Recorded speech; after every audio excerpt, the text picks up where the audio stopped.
Ladies and gentlemen, welcome aboard the Wright Flyer. I'm Randy Wright, and I'll be your captain on today's Solo Flight Special edition of our state-of-the-art radio program. Folks, this will be the final boarding call, so if you please, claim your seats, fasten your seatbelts, kick back, relax, and enjoy the show while I go ahead and delve into the pre-flight checklist, because there really is a lot of news and information to get to before I may fully indulge you with your in-flight entertainment. Well, folks, there really is a lot of interesting developments occurring in current events right now, particularly with respect to the 2016 campaign for the presidential race and with the standoff between militia and federal and state authorities in Bern, Oregon. So I'm going to actually just go ahead and delve into the Bern, Oregon story first, because it's what's really kind of pressing with respect to the kinds of disagreements that we're seeing between the ultimate wielders of sovereignty in this country, which, as we have stated numerous times on past episodes of the Wright Flyer, is we the people, and some nameless, faceless, ultimately unaccountable federal bureaucracies and bureaucrats. This one story in Burns, Oregon, is dealing with a case of double jeopardy with respect to those farmers that had been accused of terrorism when they had gotten permission from the Federal Bureau of Land Manipulation and Malarkey to do some brush burning in the area, undergrowth burning, to ensure that they didn't have fires or wildfires that just would, blaze up out of control. And because it singed just a little bit of the line of the federal property outside their own property, despite the fact they had gotten permission, this was brought to the federal district court as grounds of terrorism.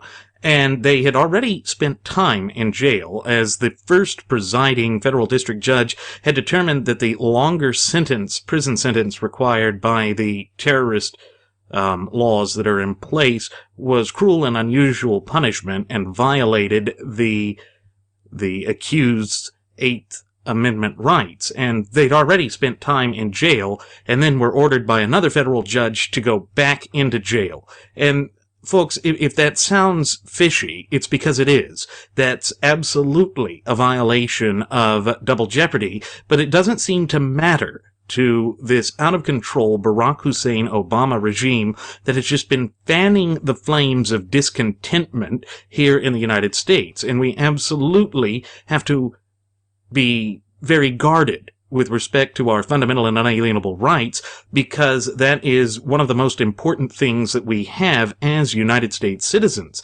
But it's a problem that has been brewing for quite some time, and even though the family that was involved with the original case just wanted to give themselves up, the Bundys, the ones that were involved in a 2014 federal land rights use standoff between the federal government and their militia group, became actively involved in this case. And so we see from Peter Henderson reporting for Reuters in Burns, Oregon, that state and federal authorities had basically argued with the militiamen that are still occupying that wildlife refuge in Oregon to leave on Wednesday. Now, this comes a day after they had attempted to resolve the standoff in peaceful fashion, or so they claim, by detaining the militia leader, who was Ammon Bundy, and one of the spokesmen for the militia was shot dead. Now, this was apparently when they were trying to orchestrate a traffic stop, and somehow that went terribly, terribly wrong. The authorities then tried to cite the ongoing investigation into this as cover, basically, to prevent any further discussion about what led to the fatal shooting of a an activist known as Robert Lavoy Finicum. He was a rancher who basically served in the role as spokesperson for the group. Bundy's brother, Ryan, was also wounded in the incident. Then the authorities quickly rushed out to make this makeshift press conference to basically explain what they were doing in very limited form. So at this news conference on Wednesday morning, Greg Bretzig, who is the FBI special agent in charge of the agency's Portland office, claimed that authorities wanted a peaceful end to the situation and that the remaining quote-unquote occupiers were free to leave the refuge. Now, that's interesting, because if they're free to leave the refuge, then why have the feds surrounded the wildlife refuge and are refusing to allow people to either enter or leave? Well, it goes to show that they're being rather duplicitous about this, and let's be honest, folks, when you take into consideration the standoff that happened in Elk, Texas, or Mount Carmel, the Branch Davidian issue, which occurred right outside of my hometown back in 1993, and also the earlier case of Ruby Ridge, the feds do not have the, greatest track record of being honest about their quote-unquote peaceful intentions. And the last thing that we really want to see in this country is something boil over to where it becomes a truly vicious, hostile, and bitter fight. But it just seems that time and again, the feds are fanning the flames on this. In the case of the Branch Davidians, we know that Sheriff Harwell could have handled the situation in a peaceful manner, but the feds wanted to step up the pressure. Why? To make an example of those who would dare to stand up to their authority. But the problem is, their authority is not constitutionally granted to them. It's not an enumerated power to the federal government to abuse the people. It is not a true power of the federal government to act as some sort of oppositional force against the ultimate wielders of sovereignty. But we have seen time and again, particularly with respect to the Barack Hussein Obama regime, that has been their modus operandi. They immediately leap to use force or to deprive the people of their fundamental and unalienable rights. The reason that they backed down in 2014 was there was too much national attention. And folks, this is where technology really comes in to make a difference in the case. Because in this era of social media, the actions of the federal government can be broadcast via live stream onto YouTube and various other social media sites, and that will make it all the more difficult for the feds to hide anything. That is, unless the tech companies fully cooperate with the feds and shut off these feeds, which would not be that unbelievable. But that would be kind of an interesting double standard when you remember that when all of the rioting that broke out in the wake of the Ferguson, Missouri case, they refused to shut down those feeds. So what we see here is that this is a point in American history where someone is taking a stand against, or a stance against, the tyrannical power of the overbearing federal government and jumping to use and utilize force. And I believe that that's because the regime has finally determined that they want to make a glaring, open, and obvious example of these people who would dare stand up to them. Well, that creates a very dangerous situation for all of us here in the United States. It shows that we must ever be vigilant to protect our fundamental and unalienable rights. Now, let me be cautious here, because I am not advocating open and armed insurrection against the government. But when the government deprives people of their channels to redress their grievances and acts in a heavy-handed, one-sided fashion, and blatantly violates the supreme law of the land, the United States Constitution, it's important to note that any such decisions, such as the one that sparked this entire incident, are null and void because they are contrary to the Constitution. And once again, pursuant to Article 6, Clause 2, it means that any such thing would not be due process. It's not valid. It's void ab initio. And it's difficult at times to wrap our heads around that because for so long we haven't seen any type of opposition to the federal government. But the federal government has been moving with such a rapid pace, almost like a blitzkrieg, at stripping decent, law-abiding, red-blooded American citizens of their fundamental and unalienable rights, that this is almost becoming a new norm. And I have to applaud the courage of those who are willing to lay down their life for the cause of liberty. Irrespective of what you think of these people, it's important to recall that they are absolutely willing to put their life on the line, and now blood has been spilled. That is something that cannot just be swept under the rug.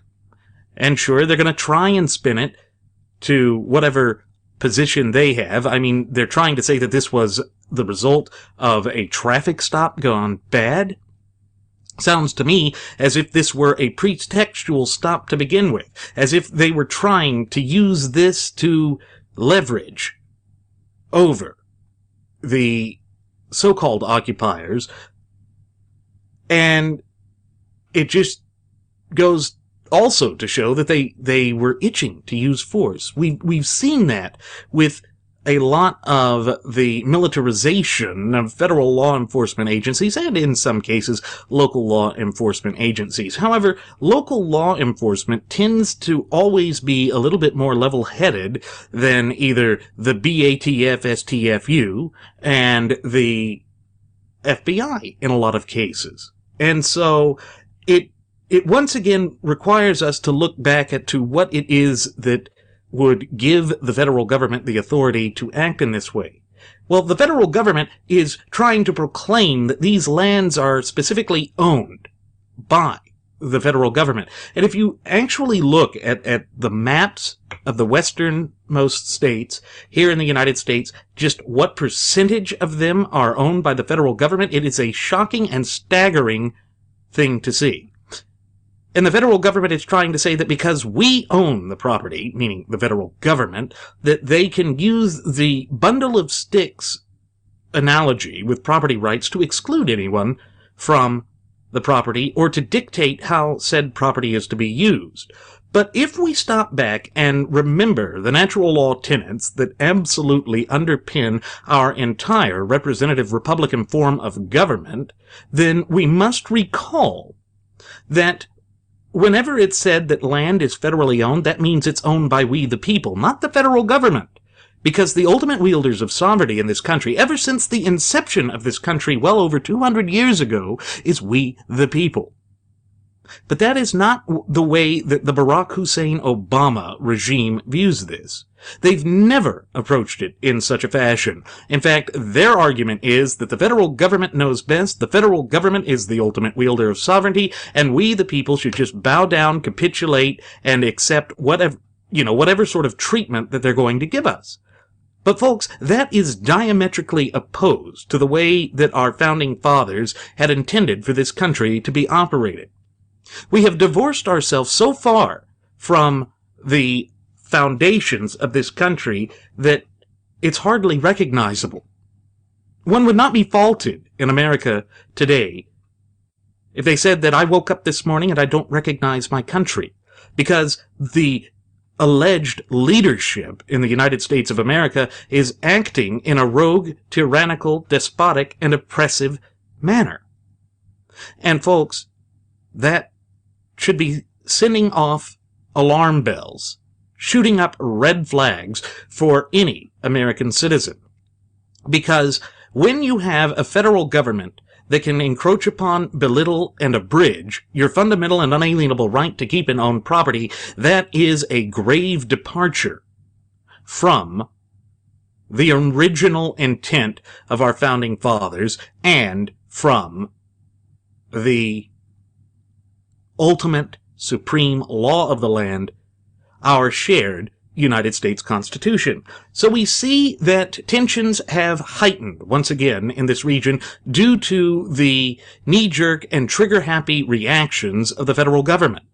Now I'm sure that the cynics on the Fabian socialist left are going to hurl their missiles of insult at me and say that, no, they've been very patient. This has been going on for a very long time now, and these upstart so-called citizens should step down. Why? Why should they step down? Why should anyone ever step down from exercising their fundamental and unalienable rights? It's not as though they are infringing upon the rights of anyone else. But you see that the federal authorities who have arrested Bundy and some of the others have come up with these charges that are just absolutely ludicrous. Conspiracy to use force, intimidation, or threats to impede federal officers from discharging their duties? What does that even mean? Folks, this is where the idea of the federal government being out of control comes to a head. It shows that the federal government views the American people as an oppositional force, something to be held down, something that is contrary to their power. In other words, they have set themselves up in direct opposition of the ultimate wielders of sovereignty of this country, we the people. And because of the way that the federal government has been acting, it has caused this violence. And this is certainly not the first time that tensions have ratcheted up. But isn't it amazing that these things almost always occur under the tenure of a Democrat president? Why is that? Well, when you look at the way that the Democrat Party has been usurped by these Fabian socialists, then it begins to make sense. Because Fabian socialism, by its very nature, as Zygmunt Dobbs warned us all the way back in the 1950s and 60s, is designed to tear down anything that came before. And they do not believe that the ultimate wielders of sovereignty of this country are we the people. They believe that a small, select subgroup of people should be the ones that are in charge. And in that sense, Alexander de Tocqueville's description, which I believe is very apt, of socialists as New Age or neo-feudalists comes to the forefront. Remember, folks, what Tocqueville said, or de Tocqueville said, was that socialists just want to micromanage the facets of our day-to-day lives to such an extent that we become New Age serfs, that we bow down to every edict, law, mandate by the government, which then owns the means of production, and that takes away all human ingenuity, individuality, and creation, creativity. It makes the people worse off because it oppresses the entrepreneurial spirit that has always been front and center and integral parts of the American character. Have you ever wondered why the graduates of Pavlov's School of Journalism for the salivating mainstream media have worked so hard to besmirch, belittle, disparage the American identity?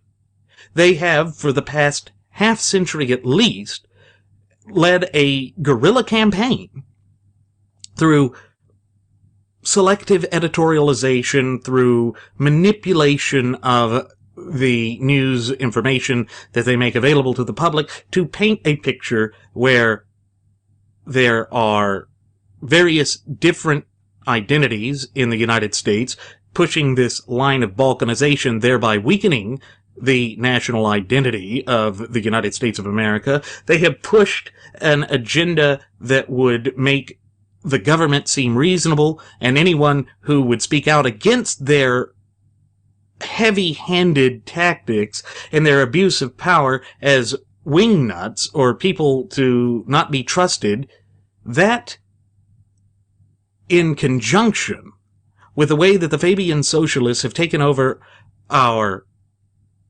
institutions of education throughout this country creates a perfect storm to delude the people, to pull the wool over your eyes, to push you in a direction that our founding fathers never intended for this country to go. And now, Once again, it has led to the death of a man. Instead of incarcerating this man, they killed him. And I'm sure that they'll spin it in some way as to say that he was very hostile, he was certainly armed, threatening them. That's what they'll say. And they point already to a statement that he made a couple months ago that he would rather die than be detained. Well, perhaps that gives them the perfect excuse to use deadly force. Did they even try to mitigate it? Well, folks, we don't know right now. They're once again using the ongoing investigation excuse to try and keep a lid on what is said, to keep everything that is happening hush-hush. I find that rather dubious. I find that extremely disingenuous. But that is the modus operandi of those that want to abuse their power, of those who would do anything in their power to strip sovereignty from the ultimate wielders of sovereignty, which is we, the people. Now, I am not a conspiracist, and I do believe in law and order. But there comes a time when you have to ask, when is enough enough? There also comes a point in time when you have to wonder when the federal government has overstepped its bounds in using deadly force against people.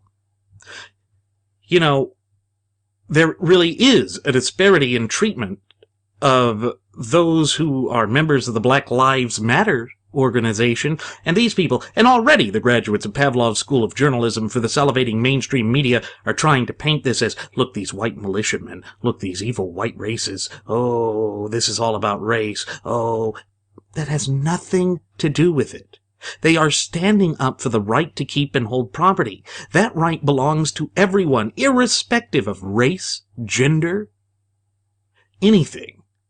So, again, this is the type of duplicitous thing that we see put forth by the salivating mainstream media in order to obfuscate and spin the truth, in order to hide the truth. They're very good at it, because they have been motivated by such tactics for generations. That's why we here at the Wright Flyer want to point out the truth. And so we already see that one has been shot and killed, and they've arrested a couple of people that are with this group. And the arrests and shootings have basically angered more protesters across the country. And Mike Vanderburg, a gun rights activist, says that he's doing everything he can to keep people from going and shooting feds right now. At least that's what he told Reuters. Let me caution you not to just go out and start a shooting war until all avenues have been pursued, until there is no other approach left. Now, it's important to also recall that our founding fathers tried every avenue of approach before violence. They tried peaceful protest, which is the stage that we were in until bloodshed had been unleashed. And we have to be cautious that this doesn't spread to become a full-out war. Now, if it does, then we must do everything in our power to uphold and defend our fundamental and unalienable rights, as that is a duty that couches with the fundamental and unalienable rights that are endowed to us by our Creator. If we can keep tensions down and find a way to a peaceable solution, that is the route we should take. But again, that is becoming more difficult by the minute because of the actions of authorities there. And then the sheriff of this Oregon community, whose name is, I'm looking for it right now because I just had it, Harney County Sheriff Dave Ward, said that this is basically all the fault of the militia and that this can't happen anymore. He's not standing up for his local constituents. He's saying that this shouldn't happen in America. Well, Mr. Ward, let me remind you that America was founded through revolution. The first shots fired in the American Revolutionary War were in an exchange between British regular troops and militiamen. Lest we forget how our country was conceived, then we will be doomed to repeat the mistakes of the past. Folks, this, again, is why history is so important. Because when you know your history, you are able to predict the outcome of these sorts of situations. And you can tell which ones are real, significant, and dangerous, and which ones are something that can be peaceably resolved. Well, we are at a danger point here. Tension and pressure are building, and the federal government is only exacerbating the problem through their arrogant and heavy-handed tactics. Why did it result in violence? What was said? Where is the evidence? I do believe that the American people have a right to know, particularly when this is their property.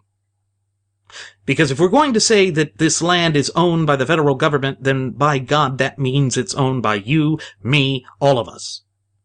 All of us own it. But that's not the way that the federal government has been treating this. And that's part of the problem. The federal government is being tyrannical, heavy-handed. Things such as the Environmental Protection Agency, or EPA, are squelching entrepreneurialism, are throttling the life out of business and the energy sector in this country.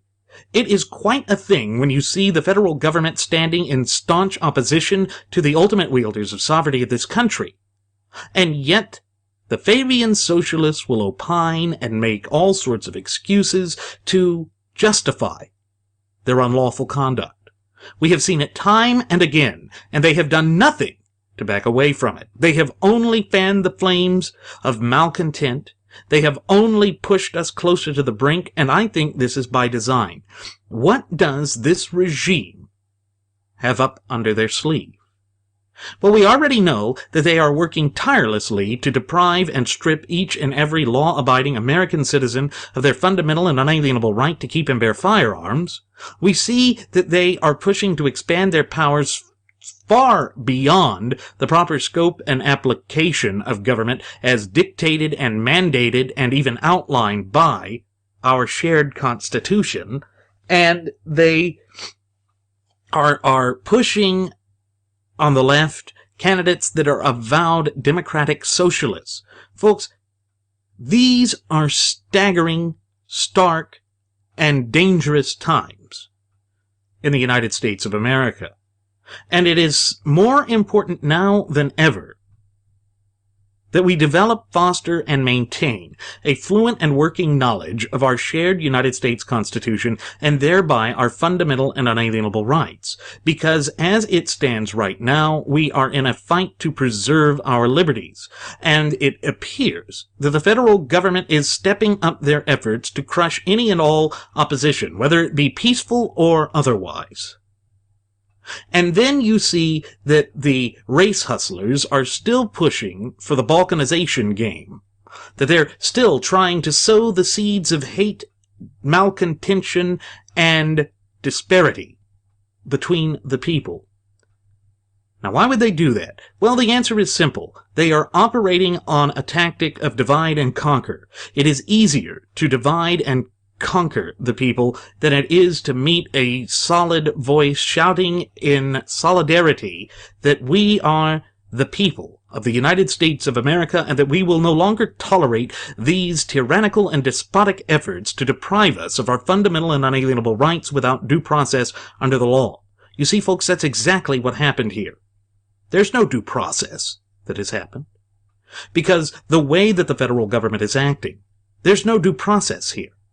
This man's life was taken. Now, I can't say as to whether or not he was in a full hostile approach, but I can say, based on past patterns of conduct on the part of the federal government with these types of high-profile, very tense situations, that they have jumped the gun, so to say, and acted with extremely disproportionate, violent, deadly force. Now, I have the utmost respect for our law enforcement community in this country, and I believe that this federal government is putting them in an untenable situation. The very neighbors, family members, relatives, friends, loved ones of these law enforcement officers are being put under threat by these actions. And they may very well be forced to make one of the most difficult situations that anyone in America could be called upon to make. But folks, it is a decision that they should not be forced to make. This is a perfect example of what runaway tyranny looks like. Now, you know, folks, this reminds us of one of the things that Jeremy and I have said time and again on past episodes of the Wright Flyer, that with respect to our fundamental and unalienable rights, we always have to be willing to accept the consequences for our actions. Now, I believe that the militiamen are absolutely ready to accept and suffer any and all consequences that attach with their fundamental and unalienable rights. That's why they're taking the stance that they are. Now, whether this is a misguided stance or a premature stance, I cannot say for sure. I pray that it does not come to further violence or bloodshed, because I believe that is one of the last things that we need in this nation right now. But given the current atmosphere and everything that has been happening, I can certainly understand why the militia is taking the stance that they have. It's because they have been left with no alternative. But folks, it's always the case that we here in the United States, who are the beneficiaries of the greatest inheritance of any people on earth, that being our shared Constitution, must be willing to accept the consequences for either exercising or omitting to exercise our fundamental and unalienable rights. And that's never an easy thing to accept. It's never an easy proposition to say that I'm going to stand up for my rights, irrespective of what might happen to me in the long run. It shows that our founding fathers were blessed with insurmountable courage, because if you recall, they stood up to the best organized, best equipped and trained military force known to the entire world at that time, the British Armed Forces. And they won. They forged a new path, they developed a revolutionary approach to sovereignty, and they gave birth to the longest lasting, continuous lasting constitutional document in all of world history. That is incredible. It shows that the mission that they had was truly divinely inspired by Providence. And we should oppose anybody who would just willy-nilly, push us away from our foundational roots. Because if you start to tamper with that, if you start to push us towards a Fabian socialist model, it will be completely detrimental to the country at large, and it will deprive the ultimate wielders of sovereignty in this country of their fundamental and unalienable rights. And once you have done that, you have pushed the Constitution aside. Now, as Jeremy and I have said in previous episodes of the Wright Flyer, we do take exception to, and exception with, Donald Trump's campaign slogan of Make America Great Again, because it somehow insinuates that the United States of America ever stopped being great. I wish he could point to a significant period in our timeline as to when we stopped being great. You know, folks, this is a much more covert, for lack of a better term, application of the same type of hollow and meaningless platitudes that were ushered to the foreground by the Obama campaign back in 2008 of hope and change. Nobody knows exactly what it means or how he will achieve making America great again. Nobody ever hears Donald J. Trump speak about the Constitution or speak about ways that he would adhere to the rule of law. In fact, an interesting thing happened today on Rush Limbaugh's show. He was trying to explain the phenomena of Trump and what the resultant outcome may be of his most recent decision to to basically refuse to go on to the debate because he's, unhappy with the way that Megyn Kelly treated him on the last debate. Now, what Rush was saying is that he's using this to create his own rules, that he doesn't play by the rules. And I'm not going to dispute that fact. Donald J. Trump has never really played by the rules. We see that he's broken the rules with respect to bankruptcy law by declaring 4 bankruptcies or more in the past 11 years, which really does go against the well-defined scope and application of the bankruptcy code. And he has basically set a new standard for himself, throwing the rules of decorum aside in order to push forward his agenda. And everything about him with respect to his campaign, ever since he officially first announced that he was seeking the highest office in the land, has been a slew of insults and supposed tough talk. Now, yes, we here at the Wright Flyer have declared war on political correctness, but we have stated that part of the reason that we have moral decay in this country is that civil discourse has disappeared. We have gone away from logically thinking about something, logically discussing something in the political arena, to worthless, meaningless platitudes thrown around in soundbite fashion, and then the followers of certain candidates using thug-like tactics just to push their candidate into a positive light. They don't stop and think about the reasoned arguments that should, by necessity, be a part of the political system of the United States. And as a result, we have seen this campaign turn into a brawl.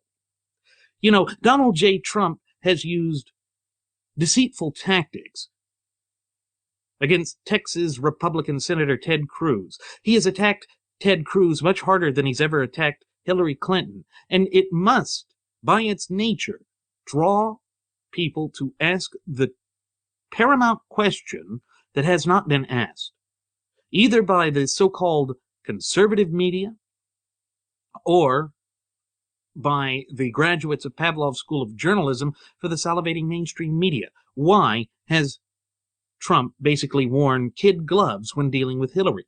Well, if you recall his past statements, as was demonstrated on our last program, where he said that Hillary Clinton is one of his best friends and that she would be great at negotiating with various terrorist entities and these other rogue forces that are diametrically opposed to our representative Republican form of government, it should begin to make sense to you that perhaps he's just doing this because he sees this as a chance to develop his own empire. Folks, Donald J. Trump is not a conservative. Remember, he said that one of the reasons why he originally left the Republican Party to go to the Reform Party and then later to the Democrat Party before returning to the Republican Party was that the Republican Party had gone too far to the right. And yes, admittedly, that the Democrat Party had gone too far to the left for him. But that doesn't matter. He supported things that were diametrically opposed to our shared Constitution. He supported things that would further erode popular sovereignty in this country. And that is a dangerous position to take. But his followers are blind to this. One of the stars of that Duck Dynasty show has openly endorsed Donald J. Trump, saying that he is a very strong advocate for the Second Amendment. I wish he would go back and look at Donald J. Trump's history to see that he was absolutely for imposing restrictions on the Second Amendment, and that he doesn't ultimately believe that the American people, the ultimate wielders of sovereignty in this country, should own guns. Folks, that is not the way that someone who is a strong advocate and proponent of gun rights would speak. It is not the language that a constitutionalist would utilize in describing his or her position when speaking about matters of grave importance to the American people. That is the disconnect that for some reason the followers of Donald Trump don't care about. They don't care about the fact that he wants to negotiate on principle. Folks, I thought that was part of the problem that we had with the détente wing of the gutless opposition party. The fact that they would negotiate away on principle to give everything to this Barack Hussein Obama regime. We've certainly seen it with Speaker of the House Benedict Arnold Paul Ryan, who gave up every firm conviction that he had with respect to a so-called balanced budget in this country by giving Obama this cromnibus deal at the start of the year, giving him everything that he wants, allowing him to further trample upon our shared Constitution. Folks, when somebody flip-flops on their supposed core beliefs time and again, as Donald J. Trump has with respect to this election, it should make you wonder whether he actually believes what he's saying or whether he's just willing to say anything to get elected. Those are the types of candidates that can be disastrous for the country. I want to take you back in time to the 2006 presidential elections. What was the number one thing that worked against John Kerry? The fact that he kept flipping and flopping on positions. I voted for the bill before I voted against it. Well, Donald J. Trump does this each and every time, but he's doing it in a way as to shield himself from media subterfuge. Okay, that's fine. That's a good tactic, except that he's doing it with positions that should be core beliefs, that should be well understood as to a political philosophy. Now, he ought to know about mission statements and about core philosophies of businesses. As a businessman, that should be part of it. But he hasn't done a core philosophy with respect to the politics. So we are going to supposedly elect this man to the highest office in the land without having firm grips or a firm understanding, a clear understanding of what his positions are? Sure, he's thrown out platitudes. He said a lot of things that are very different from his past positions. Well, folks, you have to recall that in the United States, we are a nation of laws. That means we are a nation of rules, and that the rules are equally applicable to all of us, irrespective of socioeconomic status or what have you. And when Rush was saying on his show today that Donald Trump just simply doesn't play by the rules, it planted a seed, a question in the back of my mind that I think really does need to be addressed. And that question is this: if he's unwilling to play by the rules with respect to his campaign, if he's unwilling to abide by any type of decorum or code of civility, then why would he be willing to abide by the supreme law of the land when he's president? And certainly the positions that he's held, especially when you take into consideration that he said that he would do things through executive order, executive fiat, as Barack Hussein Obama has done, it makes you wonder, or it should make all of us wonder, just how would he rule as president?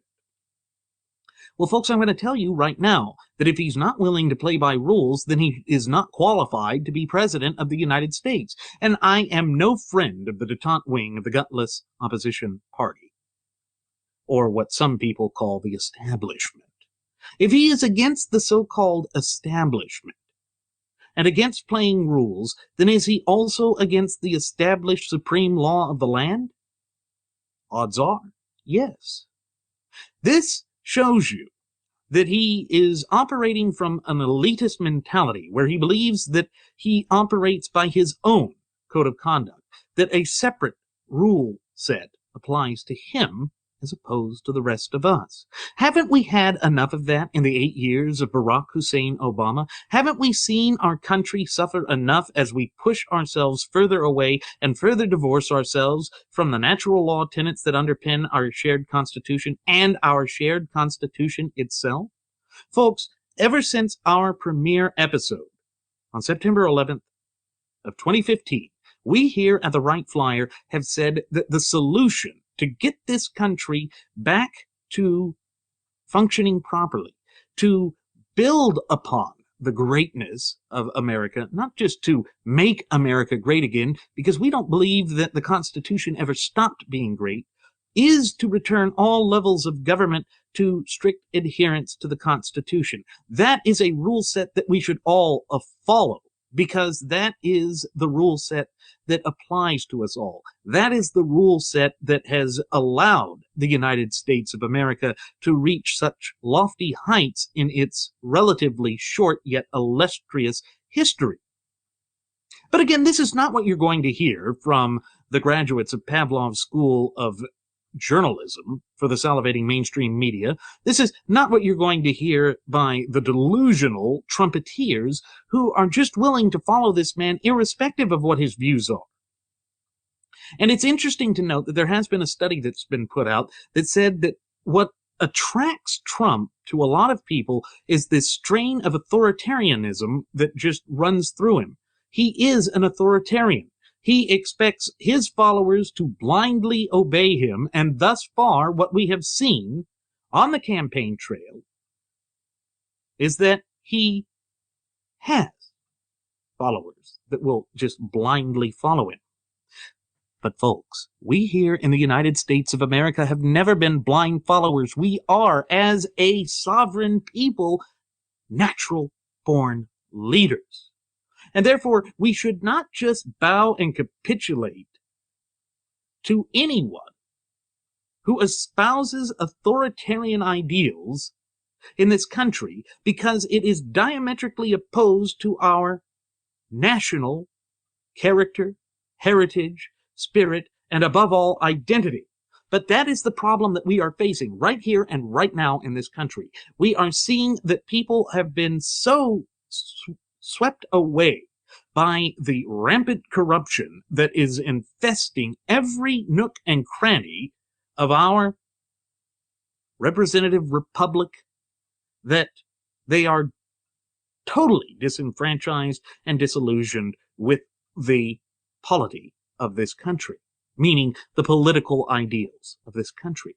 And they are willing to turn to a strongman in order to correct the problems that are in this country, when instead they should be turning to a person who says, look, I understand your fears, your frustrations, your anger, and I understand that there are problems here, and the solution to those problems is the Constitution. Folks, 200 plus years of a contiguous Constitution does not happen by accident. It happens because that is the greatest system that has ever been devised by the hands of man, yet divinely inspired by providence. And yet not once have we heard Donald J. Trump say that he would go by the Constitution. We hear Ted Cruz say it all the time. Ted Cruz has actively defended the Constitution in front of the United States Supreme Court and won. He has stood up for our fundamental and unalienable rights. We cannot say the same thing about Donald J. Trump. But we can say that Donald J. Trump has used nepotism via his sister, who is a Fabian socialist federal district judge appointed by none other than Bill Clinton, husband of perhaps one of the potential opponents of Donald J. Trump for the presidential race, to utilize eminent domain in a way that goes against the clear and concise language contained within the four corners of the United States Constitution with respect to eminent domain. He has used it to try and get private property, and successfully gotten private property from decent, law-abiding American citizens who didn't want to give up their property. Folks, we cannot act in a way that deprives people of their fundamental and unalienable rights. I must once again reiterate something that has been stated again and again on past episodes of the Wright Flyer, and that is this: our rights end where someone else's begin. And if we use the Constitution to disparage rights, we are in violation of the Constitution itself, and thereby in violation of the supreme law of the land. You must recall what the intent was with the preamble to the Bill of Rights and to the Ninth Amendment. None of the rights, and indeed no part of the Constitution, should be used or utilized in such a fashion as to disparage the rights of the people. It cannot lawfully be done.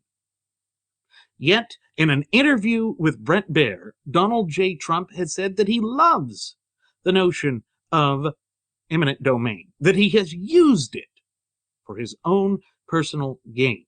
Need I remind you that what Rush had said today is that Donald J. Trump doesn't play by any rules but his own. Well, you know who else didn't play by any other rules but his own and continues to ignore the ultimate set of rules and law in this country? Barack Hussein Obama.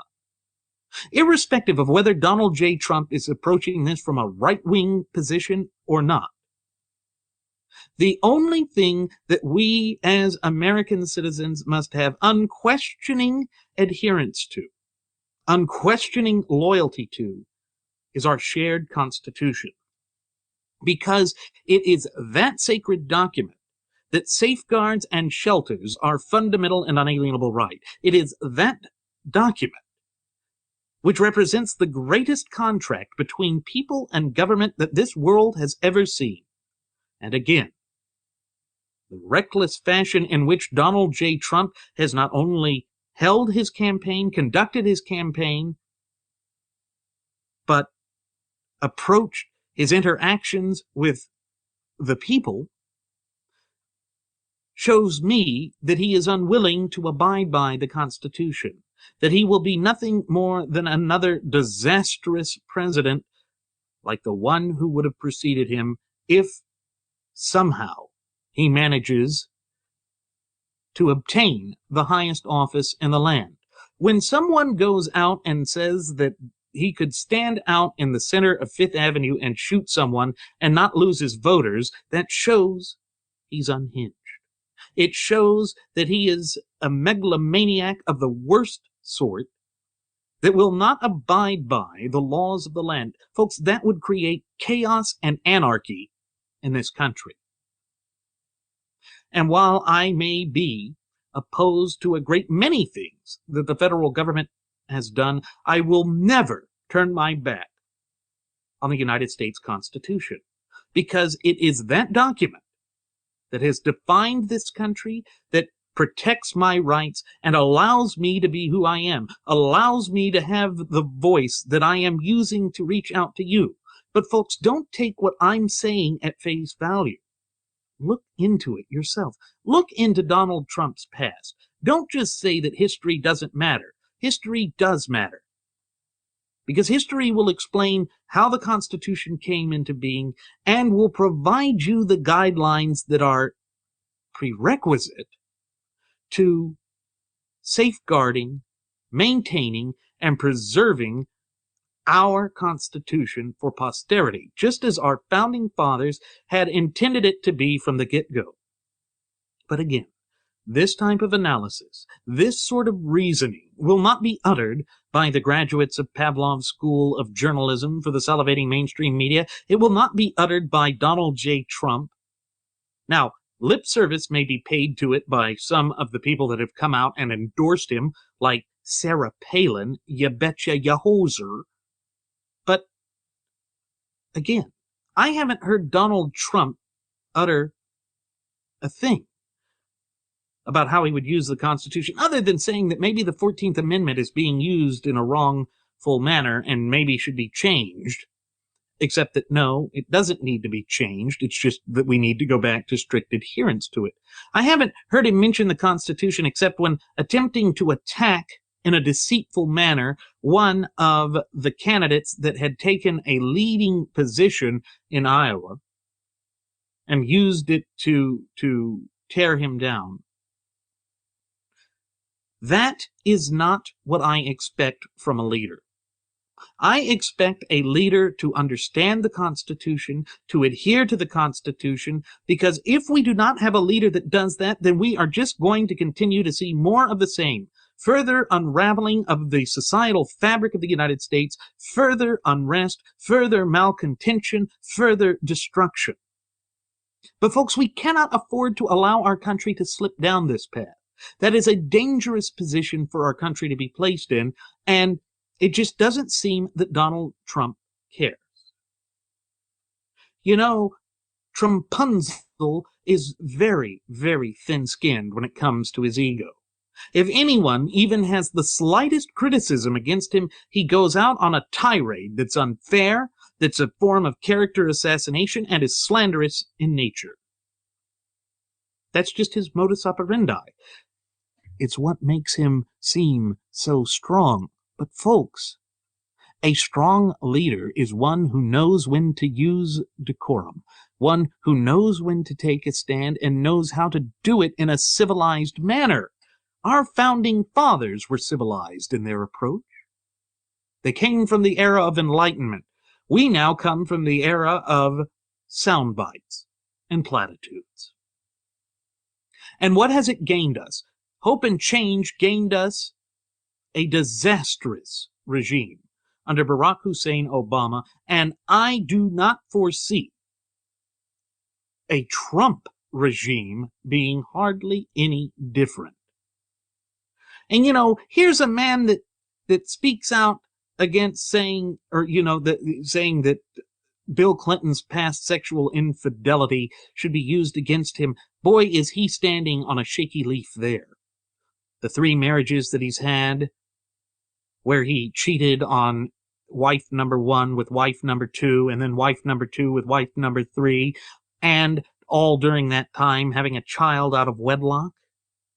And yet, somehow, this is lining up with the evangelical leader Jerry Falwell Jr. I think his father would be ashamed of it. And certainly, students at Liberty University are unhappy with the fact that their university's president has come out and endorsed Donald J. Trump. It's so bad that they've even gone out and released a statement saying that there's a thin line between Liberty University and their president. It is a contentious choice, and Donald Trump has basically enshrined himself in the shroud of intrigue, enshrined himself and shrouded himself with divisiveness. That's not what a true leader does. A true leader leads by example. And what example is Donald Trump setting? He lobs out rude character assassination sound bites. He attacks people on Twitter. He retweets neo-Nazi groups. He has spoken in the past of an affinity for Adolf Hitler. And his followers seem to parrot these actions. You know, when there were protesters at one of his rallies, he told them to confiscate the guy's coat as they were pushing him out. I can understand that disruptors can be annoying, that you wouldn't like them and you want to lash out at them. But a real leader wouldn't do that. And to say confiscate his coat, that is a chilling example of just how he feels when it comes to private property rights. We've seen him misuse and abuse the doctrine of eminent domain to gain power for himself, and then he ultimately squanders it. The casino in which he was trying to get that limousine parking lot is gone. Absolutely gone. The house is now gone too that he was trying to take as the owner, moved out.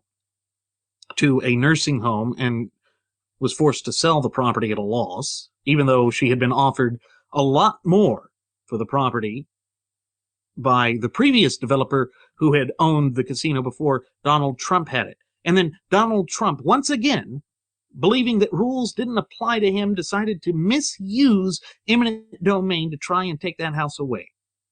But a legal foundation stepped in and won her court battle. You see, folks, are those really the actions of someone you would want to be the leader of the free world? Would you want the leader of the free world to abuse our supreme law of the land in order to try and amass power for himself at the expense of we the people?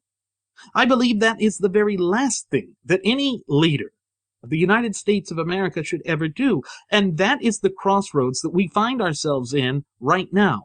Looking forward to the 2016 elections, we have to ask ourselves whether this is the time to return our government to strict adherence to the Constitution, or whether we are going to continue to turn to strongmen that offer empty, hollow, and meaningless platitudes and further push this country towards the brink of ruination, destruction, and off the edge into the abyss. Well, folks, I think the answer is open and obvious. And I think that that answer does not lie in the hands of a President Trump. All right, folks, now moving to the elephant in the room, or the topic of discussion that has been dominating the media today. And that is last night's announcement by the Trump campaign that he would not be participating in the, what is this now, the 7th nationally televised Republican candidate debate, because he perceived that he received unfair treatment at the hands of Fox News moderators back during the first debate last summer.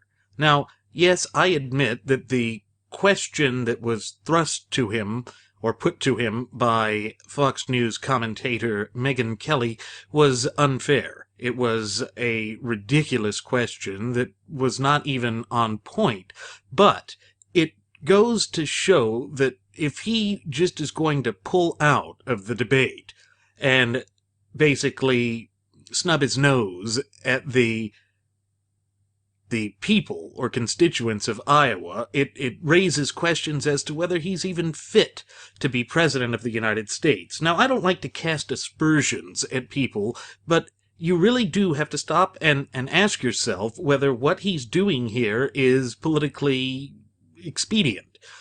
Now, I'm sure that there are those who are going to sit there and say, well, everything that he's done is calculated and goes against the grain of the established order of politics in the United States. Granted, he's done very well, and a lot of that comes from the American people's frustration with the cancerous doctrine of political correctness. And I will repeat that we here at the Wright Flyer have absolutely declared war on this erroneous, ridiculous doctrine of political correctness. But to basically try and dominate the media in the way that he has is not only intellectually disingenuous, it shows that he really is egotistical. He really is arrogant.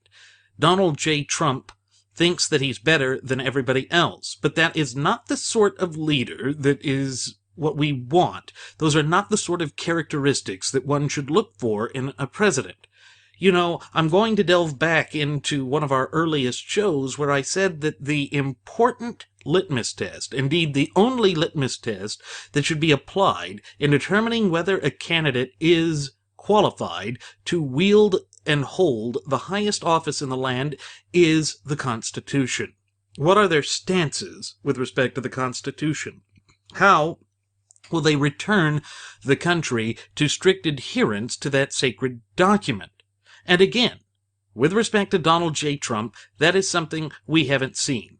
He throws out all these platitudes, he throws out all these meaningless and hollow statements, but he doesn't give us any true information with it. In fact, I'm reminded of one of the old Wendy's commercials from the 1980s put out by Dave Thomas, and it was, "Where's the beef?" Well, in respect to, or in regards to, Donald J. Trump and his candidacy for President of the United States, I have to ask, where's the substance? What are you going to do? Because we can't just have vague, meaningless platitudes as we've had in the past. We've seen what that's gotten us with this current administration.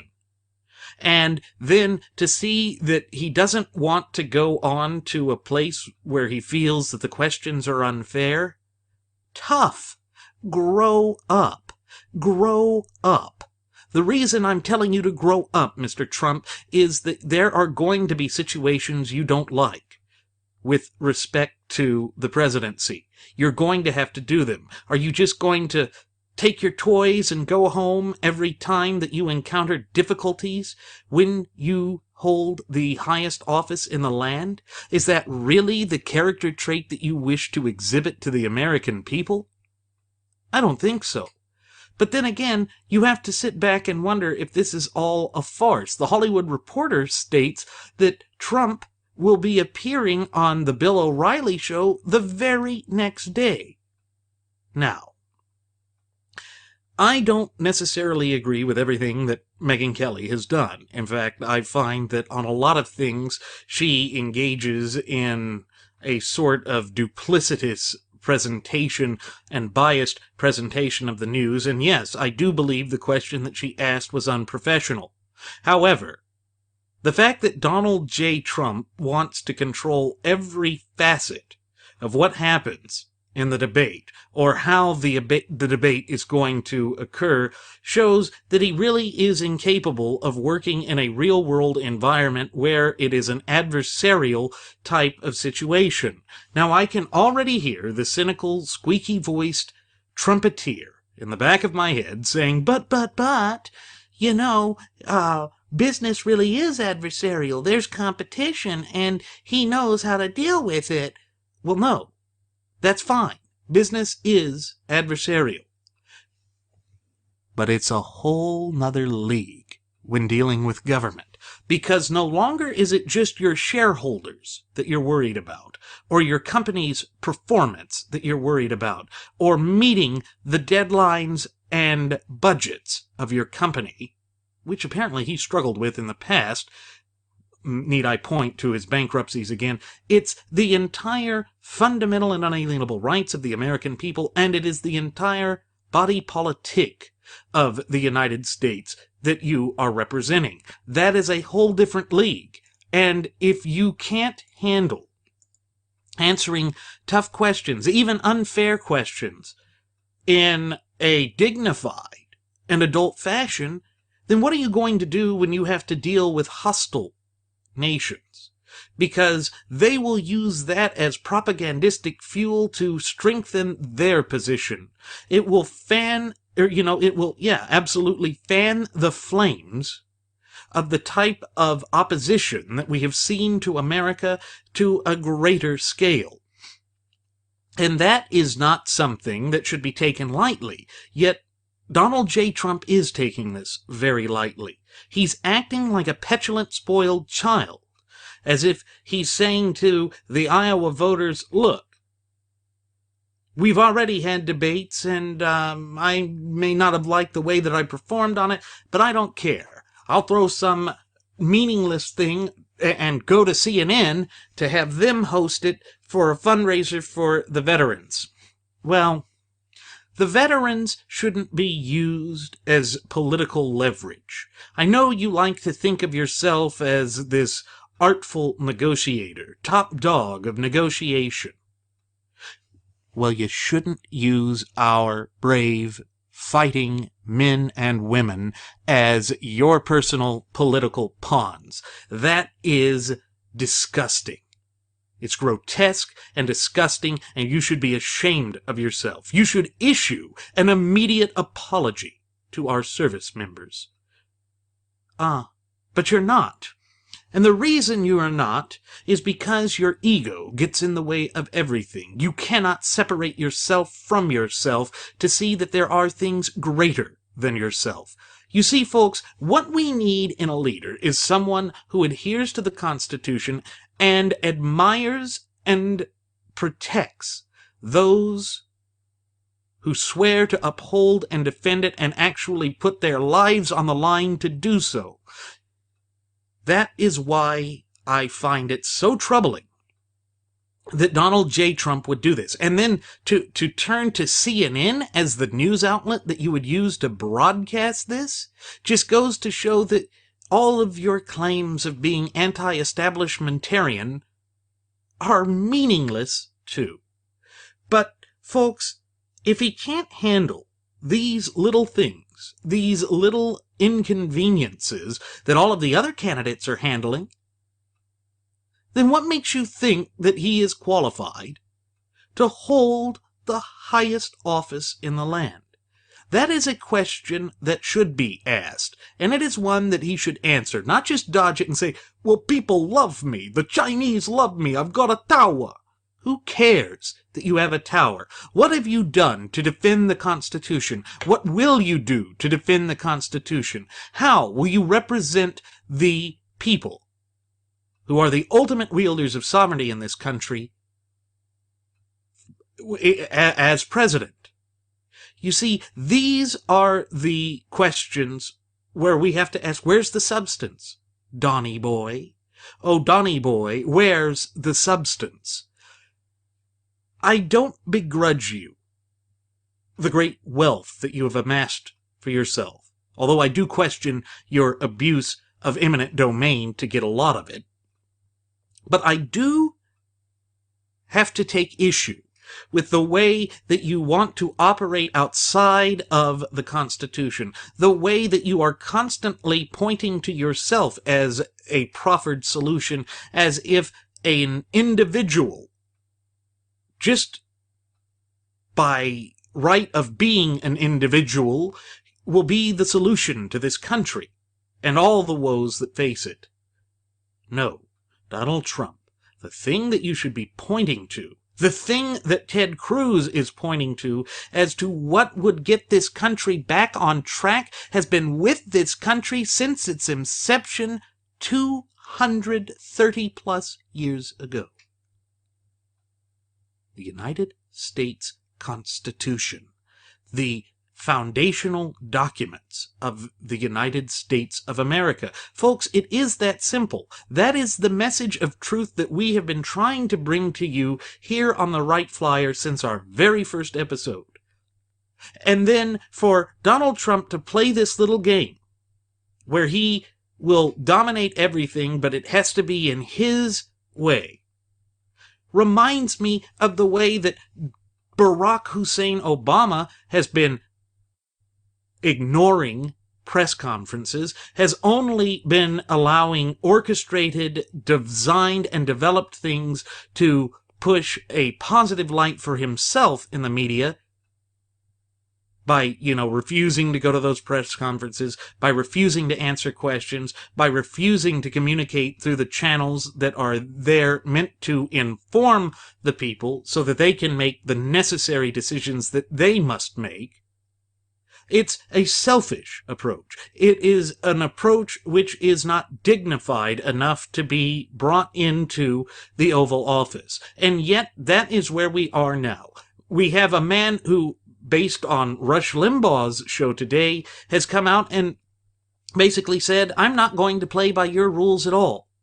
Well, when you hold the highest office of the land, there's absolutely a clear set of rules that you have to follow, and that set of rules is codified and contained within the four corners of our shared Constitution. And that's another thing that I have to wonder about with Donald J. Trump. As he sits there and acts as though he is superior to everyone else, does he think that the Constitution is something that's unimportant? Well, based on his past statements, based on his past political philosophy, I would say he absolutely views the Constitution as some antiquated thing, inapplicable to a modern, quick-paced society. But I must once again reiterate something that is the inescapable truth. which is that our shared Constitution is based upon, absolutely has a foundation of, natural law tenets. And that, by its very nature, is timeless. It's just as applicable today as it was 200 years ago, as it will be, God willing, 200 years from now. But I'm not seeing from Donald J. Trump any signs that would indicate that he would adhere to the Constitution, nor that he would push the country to adhere to it. I see a man who cannot get past himself, a man who cannot put aside his ego for something greater, a man who would snub the people if he thought the people had turned against him. Folks, remember what Adolf Hitler did at the end of his regime?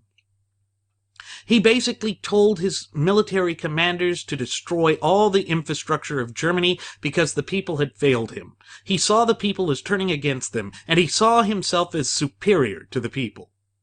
And Donald J. Trump, back in 1999 with Larry King Live, had expressed an affinity for Hitler. Now, he said he didn't accept his positions. Okay, that's fine. But he said that he had a way with people. Well, if that is what he admired, and if that is why he kept a book of Hitler's speeches next to his bed, according to his wife, back in 1988, then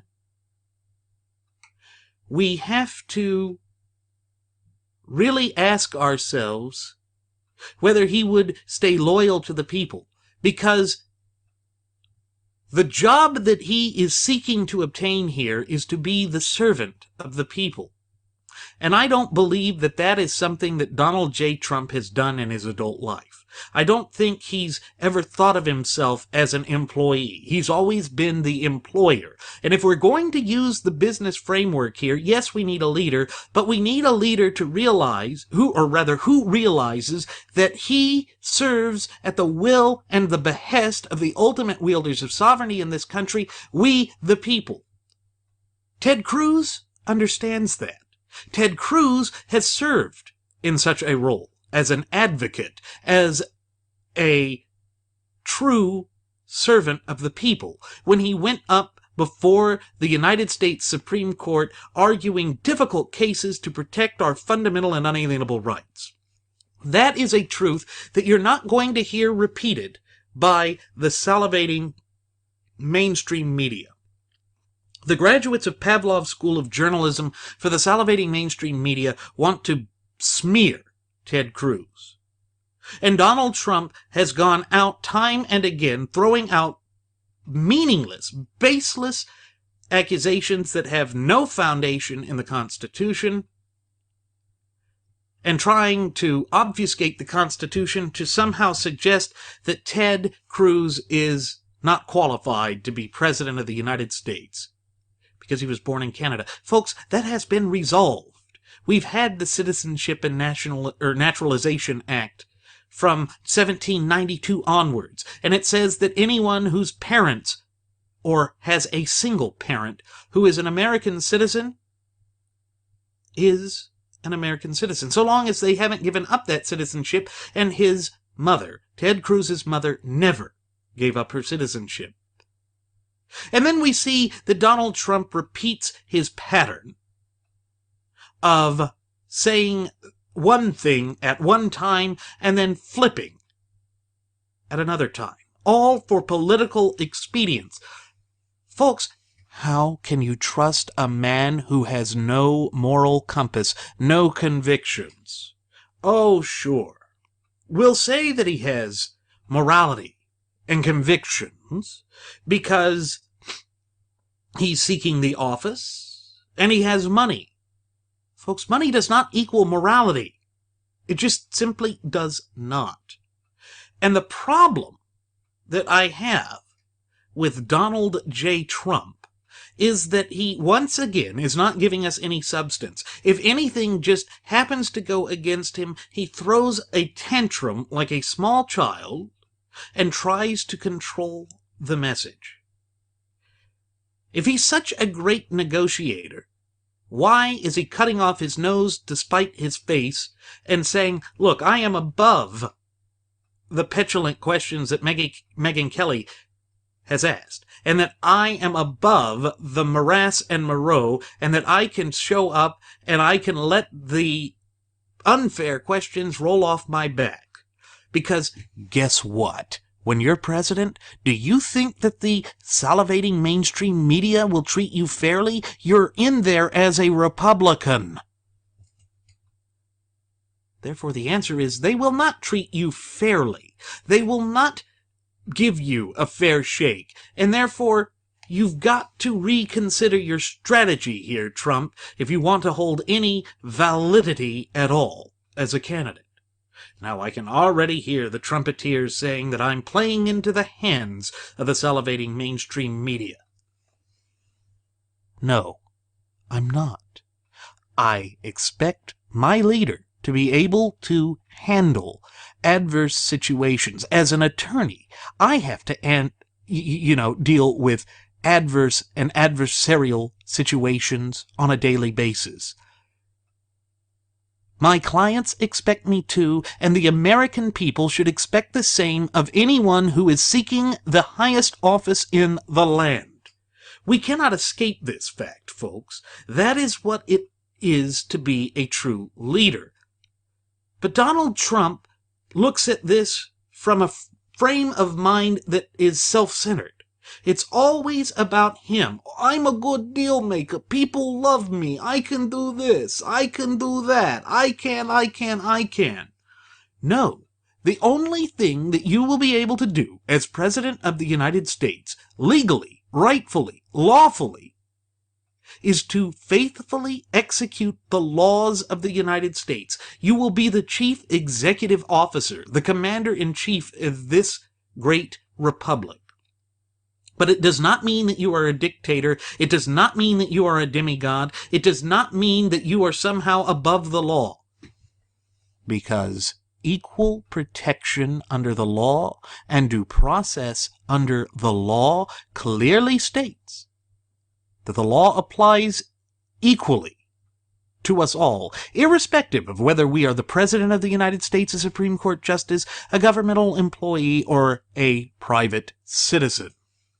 And the other thing that we must keep in mind with all of this is that the American people are the supreme and ultimate sovereigns in the United States. But back to this whole notion of he can't play under the rules, and that he will make his own rules. That's something that I think really needs to be flushed out some. And I'm looking for the article, or the transcript from Rush, from his show today, to really hammer in on some of these points. And I was struck. I was literally struck by some of the things that Rush was saying. And I think it does need to be dug into here. What Rush was saying is that Trump is so far outside the political formula that has been established for American politics that people who are inside the formula can't comprehend it.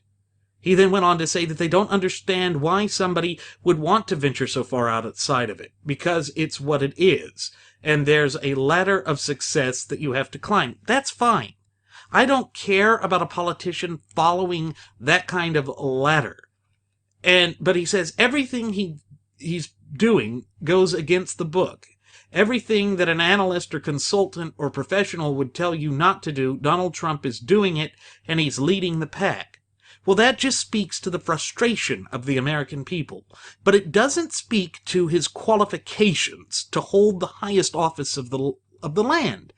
And if he is completely incapable of following the Constitution or of following any rules, then he is, completely disqualified from holding the highest office in the land. Now, Rush is trying to say that this will not really hurt him. He says it's the game. Rush said, "You've heard the phrase the game. Every business has aspects of it that are considered the game. And that's the routine. And the game is characterized by everybody knowing the rules of the game. People involved in it play by the rules. Some venture outside now and then, but the rules pretty much of the game are adhered to because it's a matter of respect for the game in which everybody is in. And in this business," he goes on, "one of the games is that when the media calls, you answer. And when the media wants you to, you go. And when the media is going to host a debate and it's part of a Republican presidential campaign, you go. You just do it, no matter what." That's what Rush said. But he said that, once again, that Trump is just beyond that. He's never been a player in that game.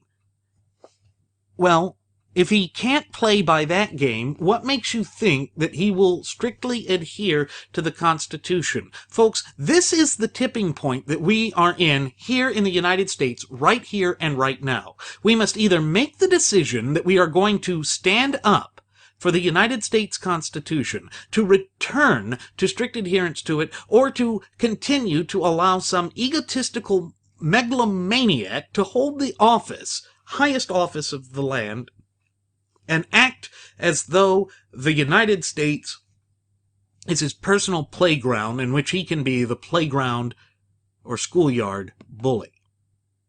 Now, folks, that is the last thing that we need in the United States, to accept somebody like that. We've had 8 years of it under Barack Hussein Obama, and look how well that has served this country. It has not served us well at all. It has put us in a less secure, less safe, less dynamic position, and we are suffering as a direct consequence therefrom. But Rush, he just seems to say that he is controlling the media, that he is somehow making the new sort of politics in this country. I don't want somebody who's going to remake the country. I want somebody who's going to follow the Constitution. Because, folks, as we have said numerous times on past episodes of the Wright Flyer, when the United States begins to experience problems, its direct and root cause is always found in departure from strict adherence to the principles contained within our shared Constitution and to the proper scope and application of government as outlined and mandated by the 4 corners of the Constitution. But Donald Trump refuses to follow any rules. He has this elitist mentality that he is so far above the rest of us, so far outside of us, that he can do whatever he wants. And I know that Rush is looking at this with a frame of, it's a good idea, it's a good thing. And Rush is very successful. Rush has a good eye for things. But I just have to disagree with him on this one. Part of the problem that we have right now is that we already have a leader that thinks he's so far above and beyond the normal rules of the game, that he is rewriting what it is to even be an American, that he is rewriting our federalist system and our form of government to suit his needs. And I know that some of the Trumpeteers, the followers of Donald J. Trump, sit there and wholeheartedly believe that that is the type of leader that we need to correct the course of this country, to get this country back on track. But they couldn't be more wrong. They absolutely couldn't be more wrong. The type of leader that we need in the United States right here, right now, is one who will put us back onto the path of the Constitution. Folks, we are not electing a messiah. We are electing the next president of the United States, a country that has been battered by a selfish, petulant child that has done everything in his power to unravel the great societal fabric of our representative republic. We need a leader that safeguards the Constitution, that provides an open path for we, the people, to save ourselves. We must be the ones that are empowered here, not elect someone who is going to manipulate things for his own personal benefit. We've suffered too much of that. We've seen too much of that. We have seen it lead our nation astray, and for what? What has it gained us? Absolutely nothing. It has pushed us towards socialism. It has ruined our healthcare system, replacing it with this unworkable governmental behemoth of a system that is diametrically opposed to the fundamental and unalienable rights of the ultimate wielders of sovereignty in this country, we the people. And Donald J. Trump has a track record of saying that he wants universal health care in this country. He said that time and again. He's flipped on his position with respect to illegal aliens from as far back, as recently as 2013. Folks, if he can't even decide what his views are on core principles and philosophies, then how is he going to be a strong president? A strong leader knows who he is right out of the bag. A strong leader knows what his goals are and is not afraid to share those goals with the people that he is going to represent. You see, when Donald Trump, if, not when, but if, he becomes president, he's not just a CEO. This is a nation, not a business. And he will be representing the people of the United States of America. And above all, he will be serving the people of the United States of America. But again, I'm not given much comfort by the way that he's been acting with respect to a lot of this. And then back to what Rush is saying.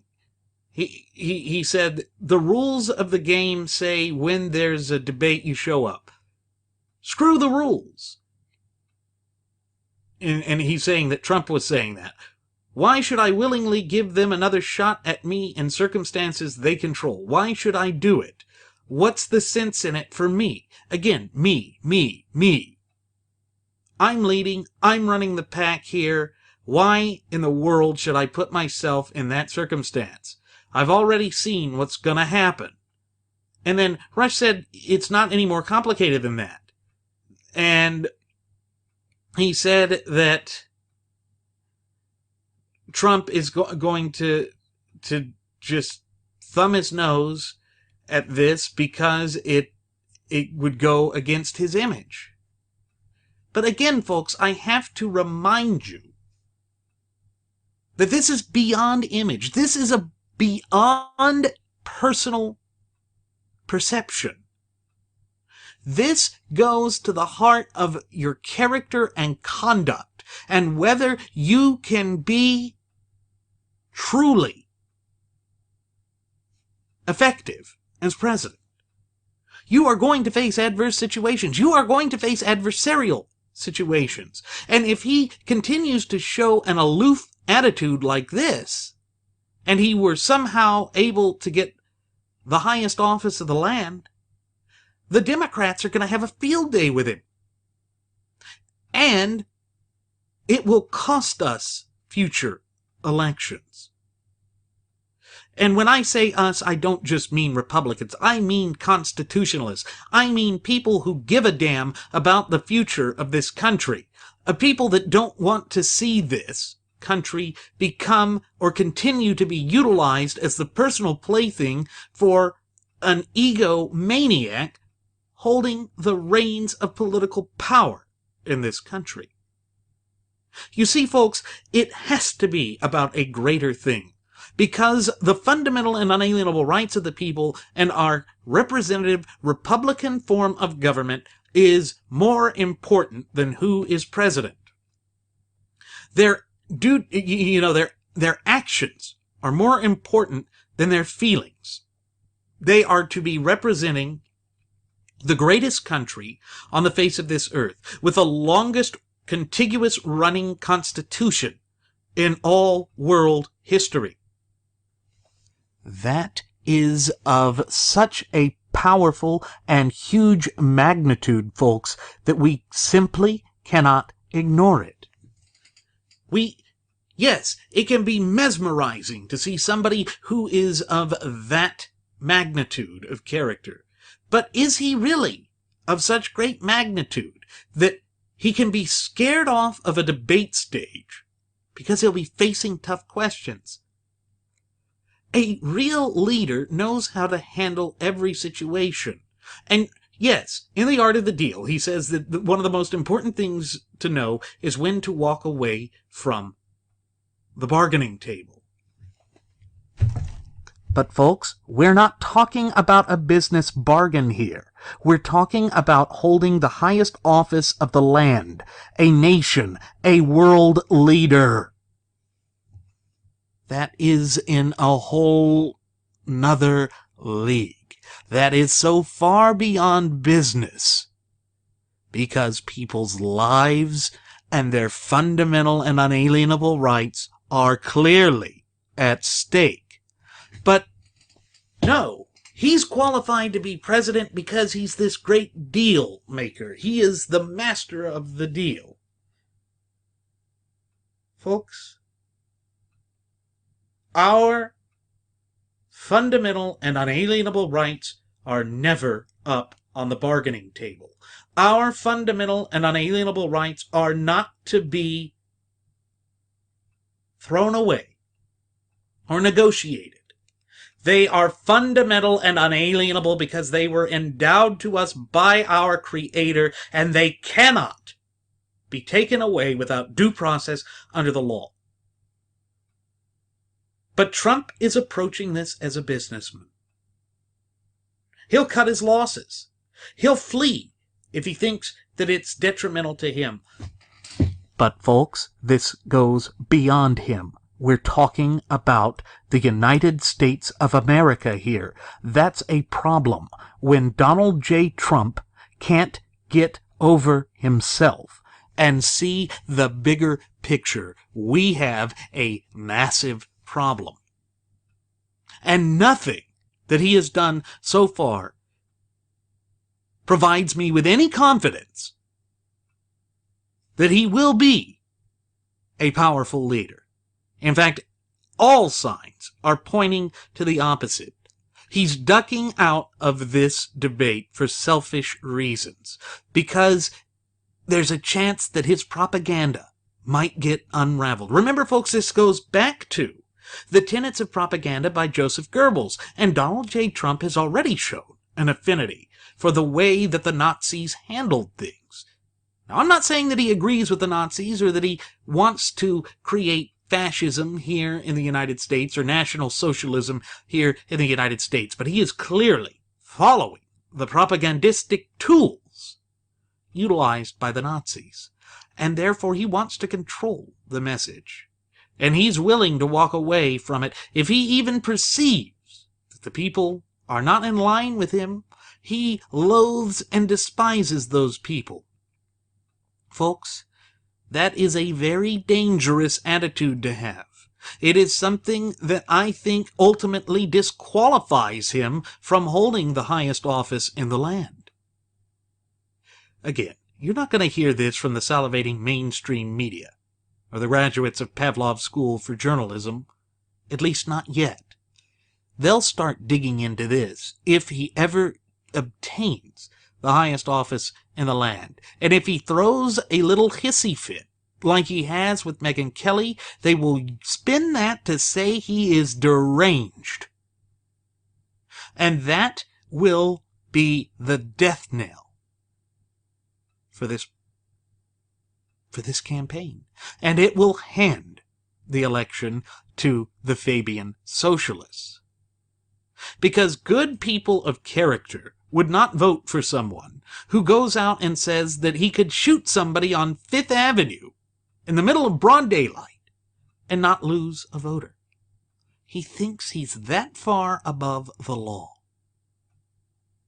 My God. Why would any sane, rational thinking person hand the keys to the country to a man who is so self-obsessed? To a man who doesn't believe that the Constitution applies to him. If you don't believe that the Constitution applies to you, and that the Constitution is the only source of law that should be used to determine policy, then you should not be holding the highest office in the land. Folks, this is why Jeremy and I both say time and time and time again that the most important litmus test, the only litmus test that you should be using to determine whether someone is qualified to hold the highest office in the land, is their positions with respect to our shared Constitution. But herein lies the problem. Donald Trump doesn't speak about the Constitution. Donald Trump speaks about himself. He throws temper tantrums when things don't go his way, and he makes a huge media spectacle out of himself. And that will play into the Fabian socialists' hands every time. So again, we must ask ourselves, what is it that qualifies Donald J. Trump to hold the highest office in the land?